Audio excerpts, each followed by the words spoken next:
I grew up in Ohio in the 70s, and my childhood friend Joe and I were outside all the time we could manage it. Joe lived on a farm that bordered a pretty big forest. My parents would drop me off in the morning, and we'd stay in the woods all weekend. We'd basically only come out for school. We loved to pretend we were frontiersmen. We'd build shelters, traps, practice making fire with sticks, the whole 9 yards. When we got to be in high school, we had this notion to pull a Stand By Me. This was based on the movie of the same name that had just come out. The idea was that we'd walk the railroad tracks out in the country, but instead of looking for a dead body, we'd find cool bridges to fish from and camp a little ways off the tracks.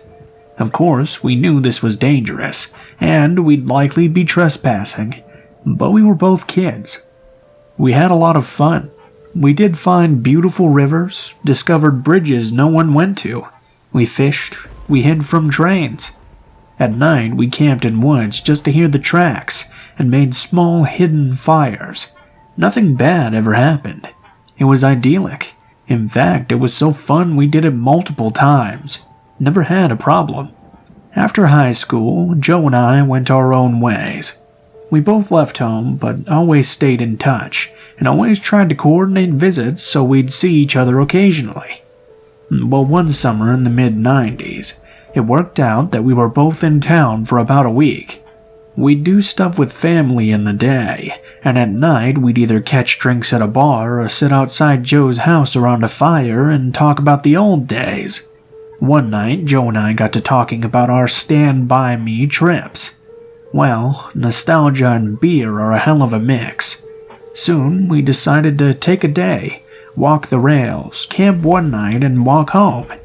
The day came, and we started out early in the morning. We had my wife drop us off in our old spot where we used to start, right outside our hometown. She thought this was absolutely crazy, and made sure to mention it. As she pulled away, Joe suggested that instead of walking the usual route, we'd take the opposite direction, just to be adventurous. We knew the land well, we had a map, so I gave a what the hell, and off we set. The day went fine. It was fun and a little bit sad, but in a good way. We found a bridge and sat on the edge, smoked a joint and moved on. We had no fishing gear, but we brought some canned food and other stuff. Before the night started to set in, we picked a spot to camp. It was a thick forested area, trees on every side of the train tracks, so you felt like you were in a tunnel. We had brought small hammocks to sleep on, but before we set them up, we decided to do a little scouting of the perimeter. Now this is what we used to do in the old days, too. We'd walk around the area a little bit, to make sure some dude's house wasn't just over a hill and we were actually camping in their yard. We walked maybe 100 or so feet into the woods, and up a small incline. We figured if we didn't see anything on top of this short hill, we'd be just fine. But when we got to the top, we saw an old building down at the bottom, about 100 yards off into the woods. It was just barely visible. We pondered over what to do. We assumed it was a sugar shack or something, because there didn't appear to be a clear road to it. From where we were, there didn't look to be anyone in it either. All was dead quiet. No movement could be seen. No lights. We decided to walk a little bit closer just to make sure. We came down the hill very slowly, and as we neared the building, we saw it wasn't a sugar shack at all. It was an old church. It looked like it had been abandoned for years. It was a squat, sagging building whose wooden planks were almost black from years of moss and rot. A cross still stood on top of the place, also weathered black. None of the windows had glass, and there were no doors either, just open doorways. We got close enough to see inside. There were rows of pews and a built-up section in front for a preacher to stand. We didn't go all the way in. We didn't want to. Beyond all that, there were no signs of anyone else. No footprints, no paths, and no roads. It was a completely abandoned church. We left immediately and went back up the hill to our spot we had picked to camp out. Having a hill between us and the church made us feel better, but we were still a little uneasy. We chalked it up to the natural creepiness seeing a church in the middle of the woods would elicit. Besides, at this point it was dusk, and we just decided to rig up our hammocks and go to sleep. We'd move on early in the morning. Night set in, and as we lay in our hammocks and shot the shit, we began to hear something coming from the direction of the church. Our conversation about it went a little like this. "Hey, do you hear that? What the fuck is that? It sounds like people singing." And it did sound just like singing. We both slid right out of our hammocks and hunkered down, straining our best to hear more. We listened for a minute or two, and the singing continued, but it wasn't getting louder. Finally, we decided to creep back up the hill and see if we could spy where the sound was coming from. We could still move very quietly in the woods from the old days. It was like second nature to us. The moon was barely out, but it provided enough light so that you wouldn't walk right into a tree, but it was still near pitch black. We didn't use our flashlights as we crept slowly up the hill, and we didn't talk either. When we got to the top, we saw a light shining in the distance. It was coming from the church, and the singing was coming from inside. Joe and I put our heads close together and had a hushed conversation that boiled down to, "Can you believe this shit?" The light looked to be candlelight from the way it flickered, and though we tried, we couldn't make out what was being sung. It sounded like church music, but in another language.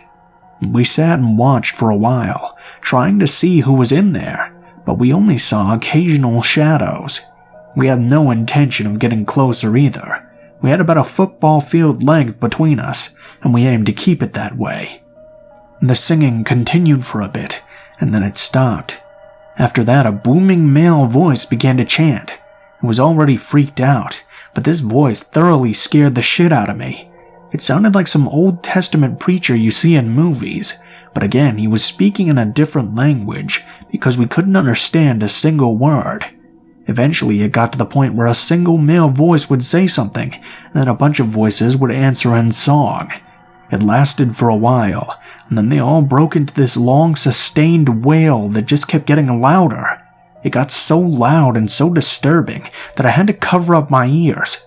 Suddenly, it stopped. At this point, I was just getting ready to say, "Let's get the fuck out of here," when Joe put a hand on my shoulder and hissed, "They're coming out." We were far enough away that we couldn't make them out really well, but what we could see was a line of figures walking out the open doorway, all holding hands in single file. We could see some of them had flashlights. They began to sing again, and the light from the flashlights began to move towards us and the hill. We booked it back down to our campsite, grabbed our shit and ran the tracks. Once there, we ran down the tracks in the direction we had come from. After a few minutes, we stopped and looked back. We saw the lights coming down the hill. They were moving erratically, like whoever was holding them was shaking them around. We continued to run in spurts and walk as fast as we could. We eventually stopped seeing the lights and came to a nearby road. By our map, we knew a small town was about 15 minutes down it. We walked there, got to a 24-hour gas station, and called my wife to come get us. My wife and other friends all just thought it was some kids messing around in the woods, but I heard those voices, and they sure as hell didn't sound like kids to me. I'm not sure who those people were, but it was definitely the creepiest thing that ever happened to me out in the woods.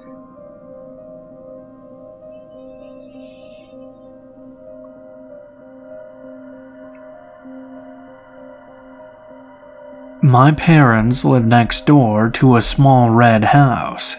Our backyard faces the side of their house, which has a deck and 2 large windows. At front, there were always at least 3 cars parked outside. Oddly enough, in the 10 years I lived there, I never saw anyone enter or leave. Once, when I was 12, I saw shadows thrown against the far wall that were visible through one of the windows. When my sister moved out, I took her bedroom, a large open converted space in the basement, which had a door and an outdoor stairwell which led to the backyard. The door had a small window on it, which my sister had covered up with a Pulp Fiction poster. I redecorated and replaced the poster with some of those sheer half-curtain things. The way the room was set up, if I was lying in bed or sitting on the couch, I was always facing the door. When I first moved down there, I noticed that sometimes at night, I would hear the sound of leaves crunching in the stairwell. I chalked it up to my cat, who just loved to roam around the neighborhood. I had no reason to suspect otherwise, until about a few weeks later. One night when my parents were away on business, my boyfriend and I were sitting on the couch smoking. Suddenly he got very stiff and was just staring out at the window. I asked him what was wrong. I think I just saw a camera flash. I kind of just laughed it off and chalked it up to him being extremely high. Who would want a picture of two people getting stoned at night? Still, the seeds of paranoia had been sown, and it wasn't easy to get settled down for sleep that night. I kept looking at the gap between the curtains. There was no light at the bottom of the stairs, so if someone really was down there, I'd be none the wiser. At around 3 in the morning, though, I heard the distinct sound of leaves under heavy boots. Definitely not a cat. I don't know what made me decide that the best course of action for me, standing of all 5'3", was to confront the potential stalker myself. I didn't even take the time to put my shoes on. I just threw the door wide open. There was no one in the stairwell, so I ran up the stairs and into the backyard. Standing there was a man in his mid-40s, maybe 6 feet tall and wearing one of those mechanic jumpsuits. He was holding a clunky, outdated digital camera. We stood there for a moment, just staring at each other. He seemed confused to see me. After what felt like an eternity, I finally remembered how to speak. "What the fuck are you doing?" My voice seemed to startle him greatly, and he immediately turned and ran through my backyard, towards the red house and off into the dark. After that, I didn't see any strange flashes of light, or hear any crunchy leaf noises either. It really freaks me out to think how many nights he could have just been standing there in the dark, watching me and taking pictures. For everyone who was asking, neither of my siblings had any encounters with the guy I saw either. My sister had put the poster over the window to block out the light, and because the idea of the window facing her bed made her anxious, not because she had some stalker she forgot to mention to me.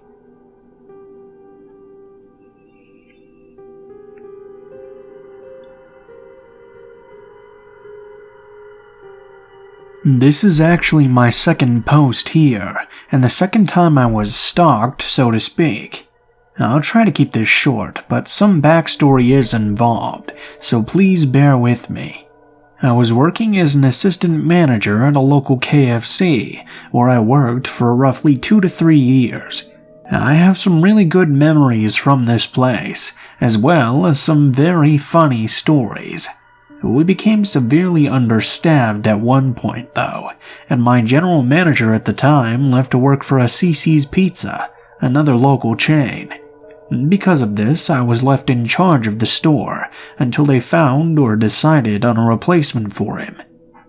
After probably 3 months or so, during this time tensions were high due to our staffing issues, and I was given a raise for holding down the fort / keeping the store open, despite most of the employees walking out on me the one night. They finally sent us help. A guy and several of his employees from a store located about 40 minutes away.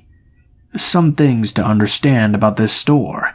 It was located in a very wealthy neighborhood, and subsequently had very wealthy employees.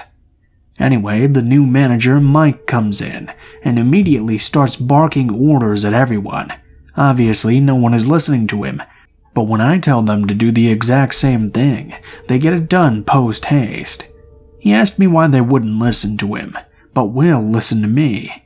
I explained to him that they aren't here for the money, they're here for the experience. I remind him that they're driving Ferraris to work, and that he needs to be their friend and their boss. In other words, earn their respect and they will respect you. He agrees to let up on them and try it my way instead. He did listen to me, and did start to earn their respect.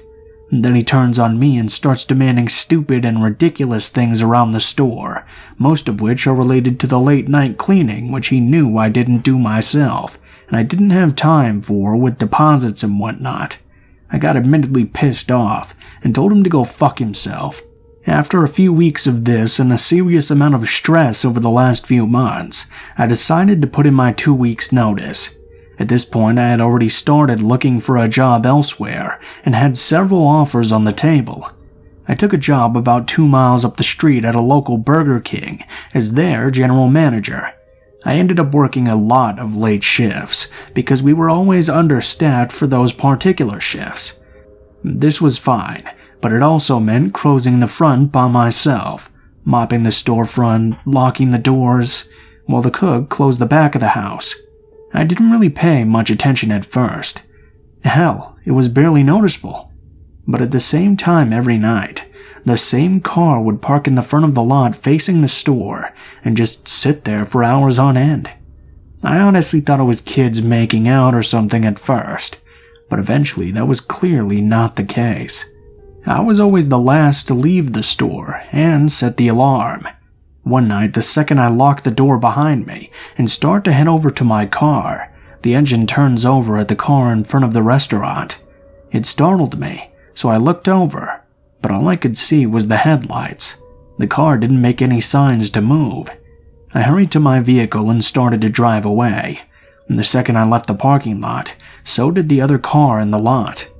My drive wasn't particularly far from home, but I had a gut feeling that it would be a bad idea to head there right away. I start down the very empty 1 a.m. highway and switch into the left lane with this guy still following behind me. After a minute or two at 10 or 15 miles above the speed limit, I decide to switch into the right lane and drastically slow down to see if he will pass me. The guy also switches over and slows down to keep pace. No, I'm not stupid. I know when I'm being followed, and at this point I was very scared. I grabbed my nearly dead phone and called my husband. I frantically spout off what's going on, and he tells me to drive immediately to the police station. I start heading in that direction. I don't know if this guy caught on to that or not, but right before we hit the road the station is on, he blows by me at an insane speed and keeps driving. I turned around and went home after that. Fast forward another week, and I see the same guy sitting out in the parking lot again, in the exact same car. This time I called the cops right away at the urging of my cook and my assistant manager. The cops showed up pretty fast and get the guy to come out of the car. It's Mike, from my old job. He tells them he wasn't doing anything wrong. He'd developed a crush on me from our time together at our old job, and just wanted to stop by and say hi. They didn't arrest him, but they told him to get the fuck out of there, and they put the fear in him so that he did not show up again.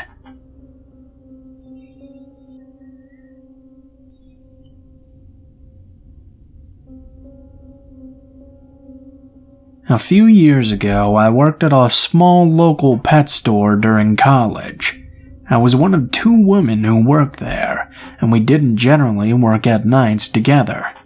This store kind of specializes in saltwater fish, and reptiles in particular, so it wasn't too odd to have newbie reptile or aquarium people, or people looking to just learn some more before actually getting a little companion. About a year into me working there, this one man would come in and start asking questions about the bearded dragons in particular. I humored him the first couple of times he came in and answered his questions for about an hour and a half to 2 hours each time. But then he just kept coming in, not buying anything, not looking at other animals. He refused to talk to any other coworkers standing right beside me. He was definitely a man with a very creepy vibe, but after about the 3rd time this guy came in and questioned me about bearded dragon mating habits for an hour, we all started getting a bit uncomfortable. He knew my schedule because we were such a small store. I would call my friends and tell them to come hang out at the shop while he was there, because he was just so persistent about talking to me, and only about the bearded dragons, with the occasional "do you have a boyfriend?" or some pickup line. I told him I wasn't interested each time, and told him I had a boyfriend even though I didn't. At first, we were all pretty forgiving, chalking it up to some social awkwardness, but it started to get scary when he'd come in, look for me, not find me, but find my car, with significant damage at the time and decorated. It was very obviously mine, and just hang outside the shop. My boss and manager started telling me to hide out in our back employees-only rat/mouse room when he'd come in. My friends were all weirded out. I was getting quite uncomfortable around him, and my coworkers were actively trying to curb his enthusiasm for coming in. I ended up quitting that job. Around a month later, I'm watching the news with my dad, and oh buddy, were we in for a surprise. This same guy had been escorted off his ex's property in a local town by police, came back to the house the same night, and murdered her. When she didn't show up for work, her coworkers called for a welfare check. Police get there. He answers the door and tells them his name is Zeus, most definitely not his real name. He lets the police in, and they found her body in the bathtub on a tarp. They also found bloody plates, silverware, and pans in her sink. He had cooked and eaten parts of her heart, liver, and brain. He's still waiting for trial in our state, and his interviews/clips of news people questioning him while the police are escorting him to court are just bonkers. He even tried to claim demonic possession at one point. He had previously murdered 2 people and been released from prison before moving to our area. And trust your instincts about the people who you interact with. People are wild.